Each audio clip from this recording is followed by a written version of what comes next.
Are you a big-hearted, ambitious woman feeling completely fried by overwhelm and burnout? Do you crave a life of purpose and joy but feel stuck in a cycle of stress and exhaustion? Welcome to Burnout to Bliss, the podcast that empowers you to finally break free, reconnect with yourself, and create a life you absolutely love on your own terms. I'm Dr. Fee, and I'm passionate about helping women like you pour love into themselves first so they can actually enjoy their success and embrace their bliss. So get ready to expand your life beyond what you thought was possible in healing, love, leadership, success, purpose, and wealth.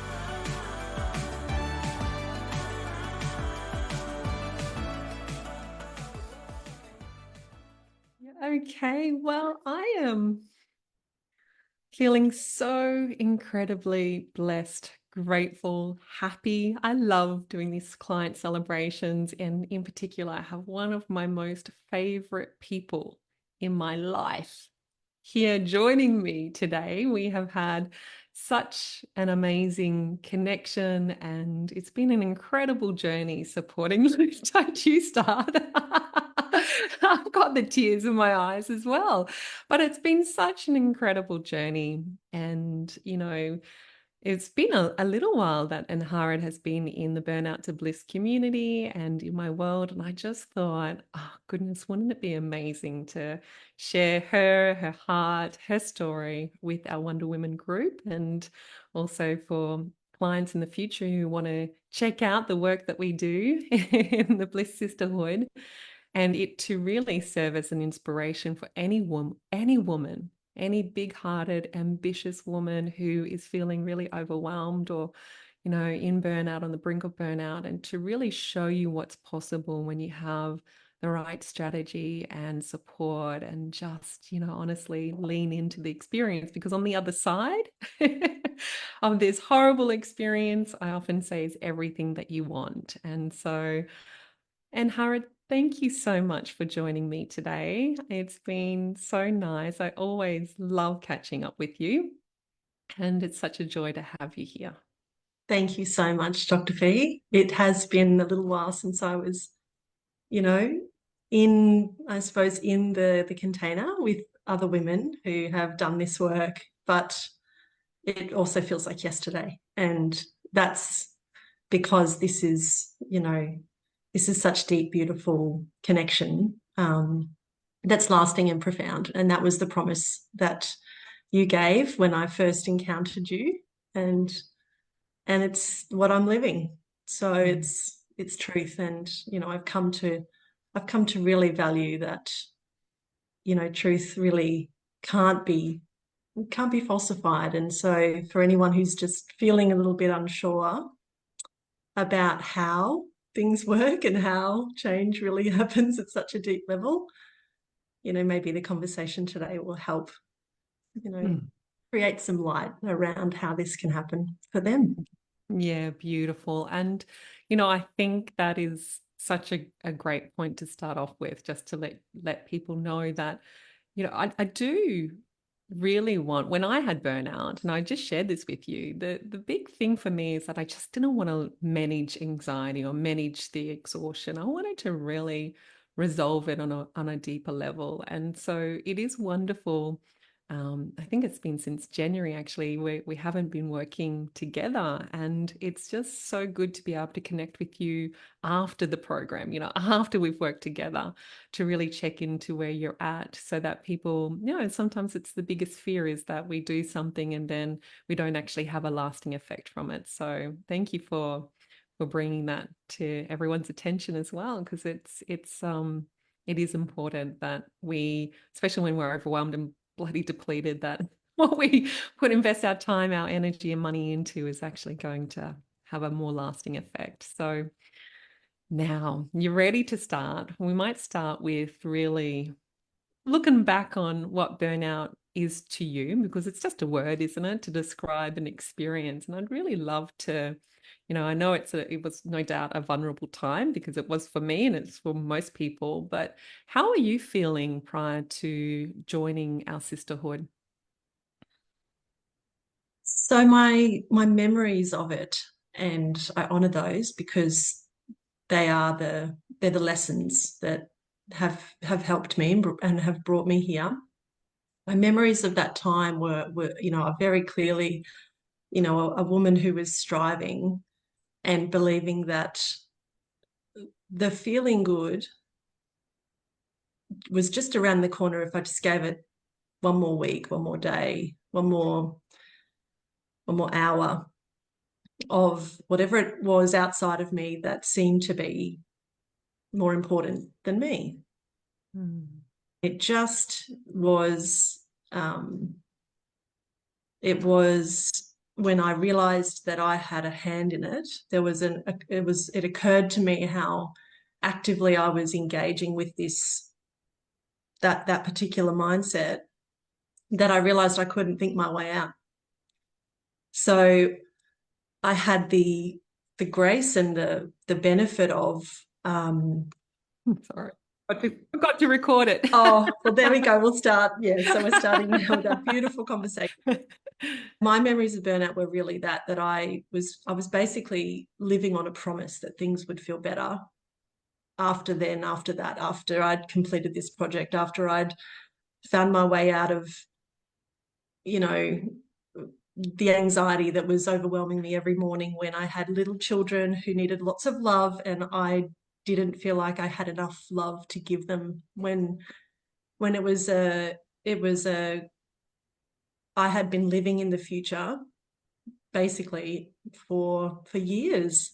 I'd been living in some imagined future, and it wasn't an intellectual solution. I knew I had an education, a loving family, I had support from my husband, I had friends who could see what was happening, and I had what I thought was everything I needed to solve the problem myself. But I realized when I saw you, and the irony for me was I'd left Facebook and had been off social media for some time, and I rejoined when my son joined soccer. And there you were. I think you were walking through your garden in your Sunshine Coast home. And me being the lover of all things natural, I was like, well, now this is compelling because I felt something and it wasn't here. And that was the distinction, that there was something that was essential about what you were describing. And I identified with what you had lived through yourself. So there was your lived experience. There was also immense trust. And I had come to the realization that I couldn't think my way out anymore. I needed help. And yeah, the relief I felt knowing that I didn't have to continue to convince myself that waking up feeling like I didn't know how I was going to get through the day. I didn't, the relief I felt that there was a possible change coming meant everything. And I cried my way through my discovery call because that's what happens when That's the transformation. yeah, we've tried everything else. So it's time to surrender. And it was a big acceptance process for me. But yeah, so my memories of the burnout were fear that life would always feel like this, a lack of enjoyment of my motherhood as well. I was missing out. I was really missing out on motherhood, on the love, and I knew I had it in me. I was consumed by the anxiety of a failure that wasn't even clear. I hadn't even really clearly defined it. It was just this generalized anxiety. It really was. And I was missing out. I was missing out on life. I really was missing out on joy. And I'd felt it before. So I had a concept of what might be available. And I was also making choices that were tuning me into that lack. I was like spending more time consuming conversations around, well, this is just what motherhood is. The morning madness. I was spending time, giving time to inviting the possibility that that's just the way it was. So I had, my limiting beliefs around how good I could feel were being reinforced by the things I was choosing to consume. And I couldn't get out of it myself. I was in a loop. I was really in a good old-fashioned loop. So powerful because I mean that I really get what you're saying there. And it's like we do normalize it, don't we, in our society? And it is normalized if you go to even like other women in our community have seen a doctor or something and been told, well, that's you're a working mum, or, that's to be expected, that level of depletion or exhaustion or that worry. And then we sort of just start to normalize it and we become as a society more and more unhealthy because that's what is to then be expected. And it sounds like that was you waking up to that sense of, but do I really want to subscribe to that? Like, do I really want to plug into that as my baseline or way of existence? Yeah. Exactly, exactly. Because the slippery slope there is that the burnout justifies, it is the love. Well, I feel like this because I've done all this stuff for other people. Mm. There And was a distorted relationship between the symptoms of, my anxiety and the poor health I was experiencing. And, this means I'm striving and I'm doing my best. Doing my best just must feel like this. And it was very distorted. uh-huh. And so what was the hardest part about it then for you if you recognize that distortion? Like what was the hardest part of being a very smart, intelligent, capable, high achieving woman and finding yourself sort of unable to really move forward or get out of overwhelm, get out of anxiety, get out of burnout? What was the hardest part about it for you? That I didn't know how to do it, Mm-hmm. that it wasn't something because I was reading a lot. I was pursuing solutions within myself. Yeah. I was trying to absorb wisdom and knowledge that would give me tools. And there was a degree of benefit there. There surely was, Yeah. and I was increasingly becoming interested in studies and research around consciousness and philosophies that I hadn't been taught by my family, um, and I sort of fantasized about a simpler life. So I just basically tried to escape, you know, Yeah. not live it if I could. So I'd get on my ride on mower and I'd spend 3 hours listening to, you know, listening to I can't remember her name, the author. Oh, she's beautiful. Anyway, I can't remember her name. Why can't I remember her name? She's a parenting expert. Um, and I would just escape. I would just go and listen to all of this, I'm all of off to this. do the mowing. Yes, I'll be back in 4 hours. That was me. Uh, So, other people have Netflix, you have your ride on mower. I mean, that's right. It's really loud. You need ear protection. So you really cannot hear anything or anyone else's, so there was this escaping. There was this, yeah. I'm just going to go and have a little bit of time to myself. And then, that felt like all I had. That really was the best I could come up with. Mm, And at best, I would feel like I'd had time to sort of think about my problems, but I really hadn't changed anything. I yeah. really hadn't, I'd reflected on things deeply and contemplated things, but I didn't have any tools. I didn't. That's the Mm. truth. And that's the slippery slope that you're talking about, that sense of when we do try things and the mind kind of keeps a tally, doesn't it? Done this and that didn't work, or I'm doing this and it doesn't work. And then that's when we start to create the story that maybe, like you said, maybe this is what it's meant to be, or worse, like maybe I'm broken, or maybe I just have to settle with it, or and I think that's a very common experience. It was my experience. I think most of our clients, our sisters, would have that experience as well. When it comes to your relationships, partner, work relationships, like what was the hardest thing about feeling that depth of disconnection from, whether you call it your heart, but disconnection from you? What was the biggest challenge there? I think because my burnout was activated most strongly by the work dimension of my life, whereby I was justifying how I felt because I was working, in the social purpose arena where I felt like I was helping other people, and that became a mantle or a way to martyr my efforts and to, you know, basically it was, well, if I have the benefit of a comfortable life and a beautiful family, well, then the least I could do is go out there and help people. The least I can do is go and be of service. And if that requires me to work late and travel and be away from home and put up with really unpleasant, conditions, well, Mm. maybe that's my way of giving back, and it was this strange, yeah, combination of, well, I can put up with it. Like it was like a toleration. I could tolerate all of this in the Mm. pursuit of like being of service to other people. And so there was a strange game of, well, how much of this could I put up with? And, my husband, who's a beautiful person, and who,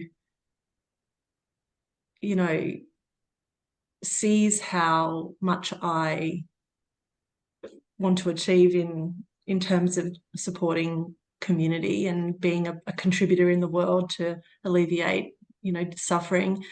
He could see how I was disappearing. I was just not present. Um, and yeah, I was living my life in like 15-minute increments. And yeah, I was at the dinner table, but I really wasn't. And so those things really showed up. And I had, my patience was thin for normal children's engagement and childlike games. And I wasn't enjoying the things that I used to enjoy. And yeah, and escaping, basically, finding ways to get away from, Unplug. Mm. yeah, I suppose, from the dynamics of the family home, which are always unpredictable. And that unpredictability was hard in the context of burnout because you have your reserves are so thin that even a minor fracture feels like an earthquake. And Doesn't it? Yeah. so I had to avoid it. I had to, the only thing I could do, I didn't want to, I was at times trying to control it, but generally speaking, I was escaping it. So yeah. Mm. So rich. So that was before I popped up on Facebook. Thank goodness for your son's soccer game. And we supported you in a discovery call. Yes. And you made the decision to join Burnout to Bliss. And tell us a little bit about, I guess, what was expected and what was unexpected. What Mm. did you like? What really supported you in that journey? The discovery call I think probably the first time I had cried on a phone call with someone I'd never met about the about the problems that I had tried to solve many times and felt really shameful that I hadn't been able to solve. That was a very strange event, like as life events go. I found myself, um, and yet in being that open and vulnerable, it turned out I was the perfect client for the work. Yeah. So this went against all of the story in my mind about being strong and doing it and keeping on going, because actually the woman who would just keep going no matter what and feeling horrible doing it was the woman I thought was the acceptable one. And the woman who was really vulnerable and crying turned out to be the woman who you were looking for. And so that felt very, I wanted to be presentable and acceptable to be even part of a burnout program. Like I was at that point, like I needed to be impressive, and I was crying basically the whole time. And that the fact that I was so loved and accepted in the process of being that vulnerable was really, I think, the first permission slip, as I know you love to give them. I write them a lot. Rather than prescriptions, it's permission slips. That's right. So the permission slip was granted, and then I think though the first shock landed when I entered the portal, as it were, and I hear you're telling us that we need to set aside so many hours to do our training, and of course I'm like, she's got to be joking. I mean, this is the right program, right? Like, this is the one for the women who have no time, because that was the story. I had no time. I just wanted someone to make it go away. And little did I know that I was in the process. It had started. You trusted the process and you leant in and you focused on progress, not perfection. I did. I didn't always finish my training before our calls. I didn't always do that. I didn't ask that of myself. And your beautiful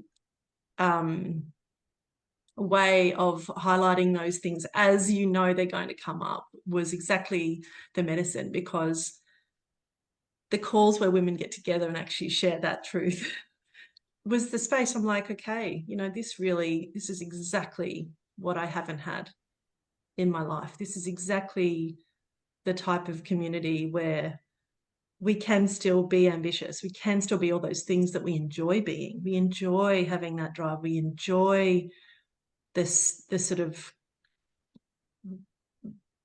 the experience of being, growth oriented and, challenge ourselves and expand ourselves. We didn't have to check any of that out. We weren't being told we needed to be someone else. We were just being invited to learn the tools to support ourselves, to continue to do things that we loved, but to develop the capacity to not leave ourselves out of that list of things that's worthy of being attended to. And so, it was like the women the women I met, and as so many of us do, we celebrate like the connections we make on those calls, the moments of like, oh, I'm so glad I wasn't the only one who struggled with that concept in the training. Or, it might have been something in our lives and there were so many points of connection. So yeah, it was a lot. And I did sometimes find myself sitting in bed and everyone else was asleep, but I was so committed. I knew there was something special in the way that you were so prepared to honor your training also in science and medicine, and yet open doorways to new possibilities that you'd walked through as well. And it wasn't theory, it was your life. So there was a lot of beauty there and a lot of trust. Yeah. And it's I mean, it's such a great point that you bring up about, your relationship with the journey. Like, it's not just about the the content, but it's about the things that come up as you go to engage in it. And so, we can have perfectionistic tendencies or people-pleasing tendency, all the sabotage patterns that are playing out in every aspect of our lives. And that comes up, with the program. But what if, and I keep, this is a big thing, is like, what if that's the very thing that we get to support you with? Like, here you are wanting to get better, and yet you're doubting yourself to invest a couple of hours each week on the course content, and it's like, oh my gosh. Okay, well, what if that very barrier, that very like, I can't do that for me, I don't have enough time. Like, what if that experience is the very thing that we have to support? Of course it is. Of course we have to. Like, these things that come up that impact your way of engaging in the course content are the things that are going to unlock you in other aspects of life, resolve the perfectionism, resolve the people pleasing, or, I'm good until I get stressed. I'm good until I'm out of routine. I'm good until, well, that's going to come up in this program as well. And so if we're really wanting long lasting changes, how about we lean in and ask for support about that very thing? Yeah. Because that's where the greatest change is, because it's not like a 10 step thing of like Check No, this box and you're out of burnout. It's this process, it's this journey, it's an experiential process. It's like there's a bit of implementation, isn't there? Like you're going to have to implement the work. absolutely. And I think what I love about it is it allows us to play to our strengths as women who have a capacity for self-discipline, a capacity for the things that do support us. They do integrate with the content. So Mm, those things really meshed really beautifully in my experience. So when mm, we started developing rhythms and when we started developing, there were lots of things that you helped bring to my attention that were already rhythmic behaviors. I mm. didn't, you allow us to see that there's a there's a choice. There's a perception choice. It can perceive it as something that's new and going to require time and energy, or you can see it as something that it mirrors other things we're already doing effectively. And once that, once there was that awareness, I really found myself having like, yeah, having fun again with learning, because it had until then felt like, labor in my life, like learning new things felt like, oh gosh, I don't know if I can do this. Yeah, yeah. And so, what was some of the, I know there's been so much that you've experienced from the journey because it's been, a beautiful relationship that we've had over a number of years. And Yes, um, nearly. yes. And so, what is, really, what's been some of the most celebrated or the significant shifts that you can celebrate then? I now understand that, when I am experiencing what I would describe as a challenge or a frustration or a feeling that it's unpleasant of any kind, it's an opportunity. That there's an opportunity for me to stay very, very present and to be open to seeing what that lesson is. That the challenge itself is, yeah, it's like a beautiful gift in disguise. It's wrapped up in like ugly wrapping paper, covered in glue and maybe with some like dirt and mud like stuck on. It doesn't look like a present. It does not look like a gift. It doesn't have the shiny paper and the nicely written card. But it turns out that the way this beautiful world has been designed is that we get gifts that are wrapped up in challenges. And that means I now can see what is my responsibility, what I get to learn when I enter into a situation that presents, like a conflict or like a disappointment or like a frustration or like a heartbreak or a failure, so to speak. Those things that I previously would have quickly tried to push away and make better and move on and turn aside from, I actually can face them. I now can face into that and say, okay, there's something here, and I may or I may not take the lesson yet. I may or may not have learned what I need to learn from the situation, but the greatest gift is that as a family, we now can do this together. It Mm. was last night and I had a big feeling and I put my head down on the kitchen table. I've been doing book club orders and Ben was practicing sax. Eloise was doing jump rope for heart. And I just needed to put my head down. And both my children came to me. They said, feel it, mummy, just feel it. Just feel it all. And I have nothing but like the most profound and permanent gratitude that not only do I now know how to care for myself, Yeah. but I live in a home and I'm part of a family that can care for others in it doesn't require money, it doesn't require material means. It's just purely our nature. And, you know, I guess when it came down to it, all of that striving and that hard work and effort that got me to burnout, underneath all of that was just a deep, deep desire and hope that I could raise a family that could live like that. So the irony being, I had to have that burnout, so to speak. I needed that present wrapped up in feathers and glue Dander. and yeah, potato skins, and so that I got to learn what I needed to learn, because it's actually, that is the process. So I thought the process was 3 hours a week of learning and showing up on calls, but it is so much more intangible and profound than that. And I invite anyone who might feel like they want to be able to receive that kind of love from kids who are busy with their activities, when you need some love, when you're giving it to yourself, and they can see that they could add some more to that, and that they could cultivate it for themselves as well. If that sounds like something that other people who are watching this want to experience, I really invite them to, because it's when we sort of strip it all back, that's really what for me, what I was doing. All of the other things were all for.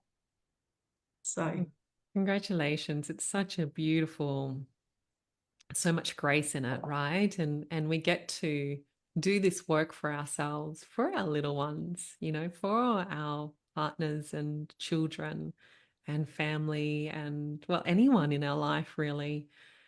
When caught in that overwhelm and that burnout way of living, I really resonate with what you share, that striving, where it comes from a place of wanting to, like, loving. We want to love. I love to love. I want to help. It feels good to help, but we're going around it yeah. in the wrong way and ending up hurting ourselves and hurting the things that are most important to ourselves. And then we turn that on its head and we start to fill up, and then we realize that our children feel us. Look at them. They feel you. They know how to respond, and they're little sponges. They watch, and it's so nice. Congratulations to be able to mirror to them, like to show them how to process their emotions and have that emotional intelligence regulation and the strength that comes from it, because now they'll also be deeply connected into their spiritual, or a greater sense or a greater knowing, and aligned with their values. And that to me is what the world needs. So high five. Well done. So, when you were sharing your story with me, felt like there was this real undercurrent of lack of self-worth there in burnout.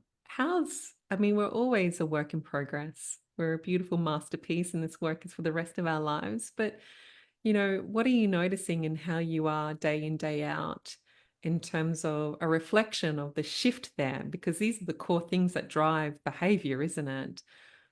Yep. For me, I have a capacity now to make decisions that are more patient, and which reflect more, I think, more completely the true picture of what I had always been seeking. So as we were just saying, because the peace that and I think all of us have an intuitive knowing is available, we basically have, been, since we were toddlers, we grow to the point where we can be independent enough to then learn things that will support our well-being as functioning humans, but it doesn't necessarily support our optimal flourishing, I like to kind of call that. So we're functionally, we were equipped to be functional when we leave school, or, when we graduate from uni, or, because we are seen as a functioning member of some organization or industry or profession. And they're wonderful things. They feel really good, but they're not complete. They're not complete as far as the human aspect of us. So, this is now for me about deciding what will make me feel complete in both my functional, way of being a person. So the mother, the wife, the sister, the daughter, the functions I perform in my work, but also the part of me that's just when I'm quiet and on my own and alone and having a conversation with my heart. And that's the difference now. I include myself where I didn't, and I didn't really properly include myself. I included my functional self, like, well, that will complete my responsibilities in this area, this area, this area, this area, and this area. And I just I would believe, I suppose, unconsciously, that would make for a beautiful, complete me. And it just didn't. And now that I know that, and now that I have the tools to then take the time to ask the question and connect and properly tune into, and were that so, how would I feel? And wait and take time. And anytime it's not possible for me to connect in with a peaceful experience with a decision, I then can allow it to just change. I don't feel that same time pressure. Yeah. I don't allow time pressure now to sort of dictate things as much as I once did. And it's phenomenal what happens when we do this. And evidence I have for that in my business, the evidence, it just stacks up. Tell us more. How about we go into that? Tell us more about what you've actually, there's been a few leaps that you've taken, and you have followed, well, your heart, and made big decisions. Yeah. So I think as part of the time I spent with you in Burnout to Bliss, I came across a business that was a beautiful, small scale product business, social enterprise that had a mission to support animal welfare. And the business was run in Victoria, and the beautiful founder was looking for a new owner. And I met her in the course of the job that I had at the time, helping social enterprises, doing consulting to social enterprise. And, it occurred to me that this might be something we could take over, because I love animals. We have space here where we live in Toowoomba, and we could host the operations of the enterprise. And then I had this, through the course of the slowing down that I engaged with as part of Burnout to Bliss and the gratitude, I really was able to start to have a vision for my life that was more connected to my heart. And, it would mean me giving up my 4 hours on the mower to allow animals to then mow the lawn. So this was a big decision, right?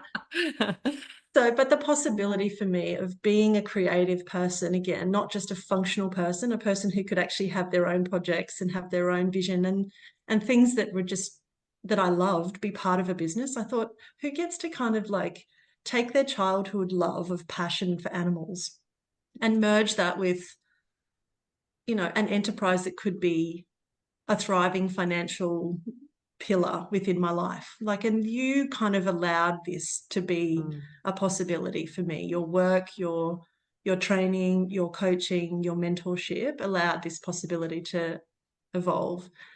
And here we are now, I think nearly 2 years and 3 months later, and we have a small team. We have I would say an emerging, wellbeing sanctuary. We have a huge new shed, which, came from a community donation. We have all the fence posts we could have ever need, thanks to a community donation. We have all the gates we could have possibly needed for our animal sanctuary, thanks to community contribution. So the things that have come from the world around us through community and through love has come faster than anything I could have manifested.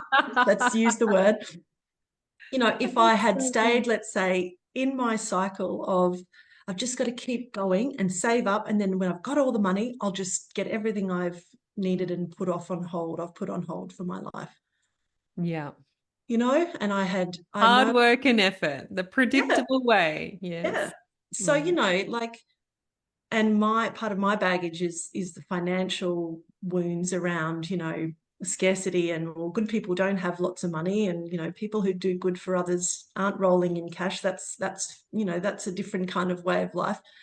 And I grew up in a spiritual family and a religious tradition, and I it mattered a lot to me that I did things ethically. So I always did. I always just traded things off. I was like, well, you can't have everything. You can't have your childhood dream and a business. And yet, through the course of the work that we were doing, it turned out that I could, in fact, pursue that in a very ethical way that was consistent with my values. And things just started showing up. And so that was probably my biggest learning, that I could pursue things without even, the hard work and effort model got challenged big time, like bigger than big time, bigger than anything I could have imagined. And even up until yesterday, we had, a family friend donating things to us. They, from their block of land that they're selling, because they know what we're doing. And I've already had someone offer to provide all the catering when we have our official opening. Like, so, and there's no hard work and effort model that I know of that results in that type of Takes you off outpouring of track, love. doesn't it? It takes you off track. Yeah. Oh Shuts you yeah. down. You miss out on opportunities. You won't connect with people, and then it's not sustainable, is it? And so your beautiful organization is called the Karma Collective. I want to just sprinkle that magic into this conversation too, because you produce these beautiful, lots of different smells and varieties of candles and fragrances, and they're beautiful. Often I've purchased them as gifts to our community as well. So I do recommend. And there's other things, you got bath salts and other things there as well. Um, Yeah. yeah, in the Yeah. shop. We are trying to create a well-being focused enterprise that cares both for the people who receive our gifts and our products that are all handmade with love, and then also the people who make them. So we create jobs for our community here, and we've got a small team of people, many of whom have overcome a lot of personal barriers to join us. And so, yeah, we just want to create ripple effects through the products we make and the experiences that we offer. Each level there's love, isn't there? And then, a proportion of the profits as well. Is it 50% of the profits go towards We did do 50 when we weren't Yep. employing. So now that we're employing, we do campaigns. So we did one campaign for an elephant rescue in Thailand this January, and Fantastic. And I know we you still do. supported them projects in India as well. And Yes, yeah, yes, we amazing. continue to support the children's schools. So it's not strictly about animals, but yeah, we did a community consultation late last year, and we formulated our values and our guiding principles with the community, and we'll do that each year, because we want to make sure that the things that we're pursuing here represent the collective Amazing. body of need and priority. And it just makes sense. You've got all these you can see that your past career or past life and Harrod, running, in your position that you're paid employment versus the entrepreneurial chapter of your life right now. But you can see how that your love of animals, your love of people, and your desire to do good, as well as all the skill and expertise that you had through supporting other social enterprises, it just, like we got to trust and take the leap when we get the inkling in our heart, don't we?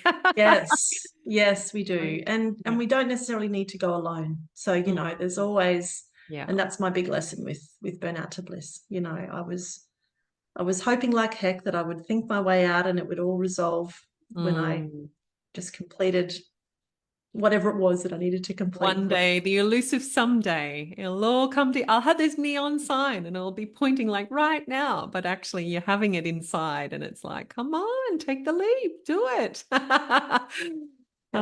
We grow as we, like for you and for me, like Burnout to Bliss, but for you, Karma Collective, it becomes your classroom, doesn't it? Of great personal development, spiritual development. It's like people talk about work-life balance, but it becomes different to that, because your work is your life, but your life is like there's this beautiful how you are with your children supports the growth in your business, and how you're at business and the way that you your relationship with your work supports your love and your relationship with your children. It becomes this beautiful, harmonious relationship that sometimes can wobble and we lose sight, but we just course correct and come back. And that's how we experience flow and synchronicity and possibility and manifestation of things with more ease and grace. So I love it so much.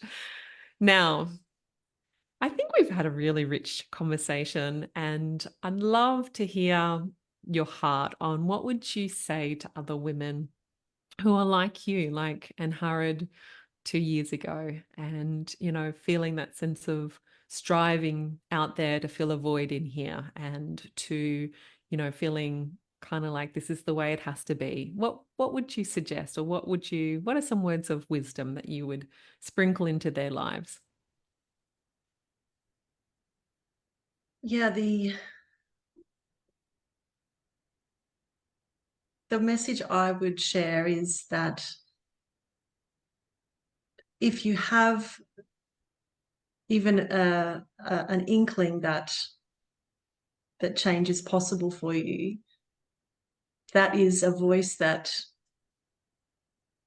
is reaching you, is trying to reach you, and it's the part of you that has possibly been put on hold for a long time.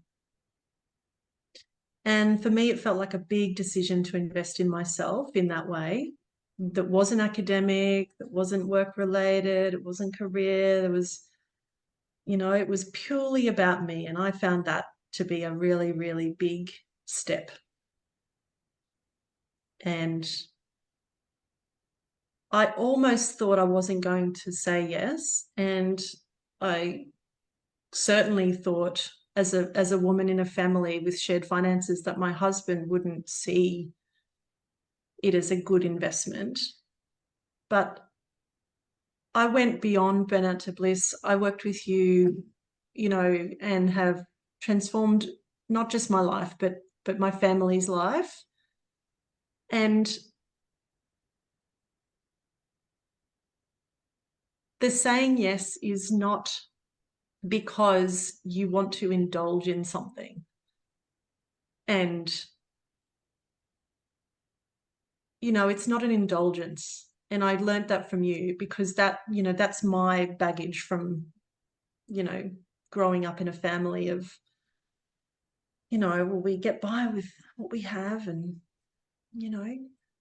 and that was a really big step for me. And if it's a financial thing, it can be worked out. Like I can't believe actually, how much more at ease I am with things, like that now, because it was a big step for me, the financial step. But it turns out that the bigger the sort of, what's the word, Dr. Fee? It's like It's that, isn't it? yeah, it's The like, stretch. oh, what if it doesn't work? Yeah, Like the stretch. the stronger that doubt, it's almost like you need it the most, because it's not an easy thing. It's like and because it's so important for us to do this with others who care for us deeply and in a long-term way. It's not just a transaction, it's a relational investment. So you're not buying a product that sits on your shelf, and if you're disciplined enough to remember to use it, it's going to change your skin in 30 days. It's not that. But your skin will change. It will. But you're actually connecting with a source of intelligence, a source of love, and a source of abundance that, well, it will basically steer you back to your heart, and you will restore yourself. You won't have to do anything other than show up honestly and with love, and to have some fun, and I had stopped having fun. So, if there is a barrier, talk to you. I think that's what I would say. If there's a reason you're not sure, open up that reason. Like you said, whatever the reason, whatever is stopping you, have a conversation about what's stopping you, because that is where the first it's like, the baby pool and then the big pool and then the lap pool. Get in the baby pool first. You don't have to do, for me, it was like, you don't have to do 20 laps. Like, you can just have a paddle and Dr. Fee will be there and have a paddle and like have that first conversation about the thing that's holding me back. Beautiful.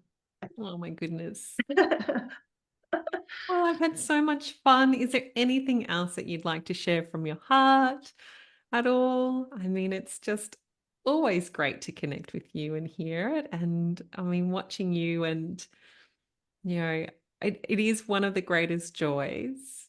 Probably my, is, yeah, I don't want to think about it too much because I'll start blubbering, but like the flow on effect to your kids, like, and I know you've made some big changes with how you school them and they're at home with you. So you're like an amazing Wonder Woman. You're like now not even just in the same situation as you were. You've now got more responsibilities and Well, there thriving. is a story there because we have changed again. So, Good. so yeah, when my daughter was reporting in term 4 last year of year 2 that she just, really wasn't enjoying school, the part of me that previously would have probably made it a school related problem, I just said to her, what do you need? What do you feel like you want to do? What do you feel? And I'd spoken to her teacher, and really the message was she just wants to be with me more. And I was in a position to offer that. And so I did that. And we homeschooled for 1.5 terms. And now we thought we were going to be traveling overseas for my husband's work as well. So yeah, it was part of an arrangement that was connected with some potential adventures overseas. But those adventures didn't eventuate. And so the children had a choice to go back to school, and they both chose to go back. And I didn't take it personally. The ego was perfectly. It's not. It's It's not wonderful. me. It's empowered. They get to like, how rich to know that you've got their back no matter what. That's And it. It was the it's, unconditional nature of yeah, what I now am for them. yes. Oh, And beautiful. Eloise, who was struggling last year, is absolutely thriving. And I see her now, and I know there's been a shift. I know she has Mm, received what she needed to receive from me, and in turn I've received from her. I've, mm, you know, beautiful. so yeah, it's been massive. It just reminds me of like this whole concept that we don't get when we're overwhelmed and burnt out because we're so stuck and in the autopilot. But there is definite cycles and seasons in life. And to have that capacity to be flexible and meet whatever arises in, like you said, in an unconditionally loving way and with strength, and to be like, well, this is, the mind will sometimes be like, well, it's forever, or, and instead it's just like at each step, let me just meet the situation and what's required here. And, for your children to be able to just be like, okay, you want more of me, and this is what is going to best meet our needs as a family. Let's do that. And then that non-attachment to what it looks like next term or next semester. And that's a big celebration because most people get very fixed in black and white thinking, or forever the rules, the always, the nevers, forevers. And it's really great because you've got that adaptability and flexibility, because now you can actually enjoy life at moment to moment. You're not losing your peace. You're like, dealing with it at each step. And you become someone who can accept the perceptions and the perspectives of others with no judgment, because that was Mm, also me. I was nervous, I was unsure, and once, and I had a lot of people in the family concerned, for these decisions.